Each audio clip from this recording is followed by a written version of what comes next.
AI అనేది మీరు use చేస్తారా మ్యూజిషియన్స్‌కి? సో, ఆ యూసేజ్ అనేది ఎంతవరకు ఉంటుంది?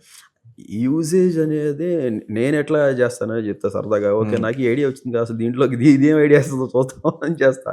ఖచ్చితంగా సోల్‌ఫుల్‌గా అయితే ఉండదండి. హ్మ్. That is nowhere closer to our work.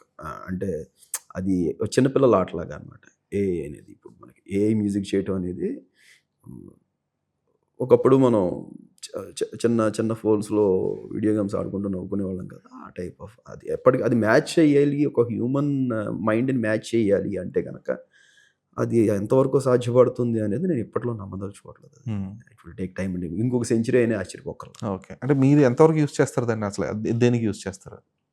For example voice క్లోనింగ్‌కి అంటే నేను ఒక సింగర్ మీదకెళ్ళేటప్పుడు ఫస్ట్ ఓకే. ఇది ఎంతవరకు వర్కౌట్ అవుతది వీళ్ళది అనేది. కొన్ని కొన్ని సార్లు వాళ్ళకి మెయిల్ పెట్టడం, ఆ సింగర్ నుంచి మనకి రెస్పాన్స్ రావడం, అది ఓకే అనుకున్న తర్వాత చెక్ చేయటం. ఇలా కొన్ని కొన్ని వీటిలకి అలా ఉంది. కొన్ని కొన్ని వీటిలకి డైరెక్ట్‌గానే రాయల్టీ ఫ్రీ ఉన్నాయి. చెక్ చేసుకుంటాం. జస్ట్ టొనాలిటీ వైస్ ఈ సింగర్‌తో ఓకే. వెళ్ళబోయే ముందు how the song will sound in this tone అనే దానికి చెక్ చేసుకోవడం లాంటి విషయాల్లో గాని, అంతే. అంతకు మించి పెద్ద పెద్దగా వాడేదేం ఓకే. లేదు. సో, ఆల్‌మోస్ట్ ఒక రఫ్ ట్యూన్ లాగే ఏఐ యూసేజ్ అనేది. రఫ్ ట్యూన్స్‌కి అది క్రియేట్ గూడా గాదండి. చేసుకోవడానికి. అది ఆ! గూడా గాదు. జస్ట్ నేను జెప్తున్నాను గదా! ఊరికనే రఫ్ ఒక ట్యూన్స్ ఇన్ ద సెన్స్ మీరు ట్యూన్ చేసిన దానికి ఒక చిన్న టొనాలిటీ ఇవ్వడం వరకే తప్ప దాన్ని పెనాల్టీ ఒక గూడా గాదు. హ్మ్. అది గూడా దాని బాడీ మీద వాడదు. ఇప్పుడు నేను పాడి, ఆ వాయిస్ మీదకి నేను ప్లగిన్ జేసి, నేను టోన్ చెక్ చేసుకోవటం వరకే.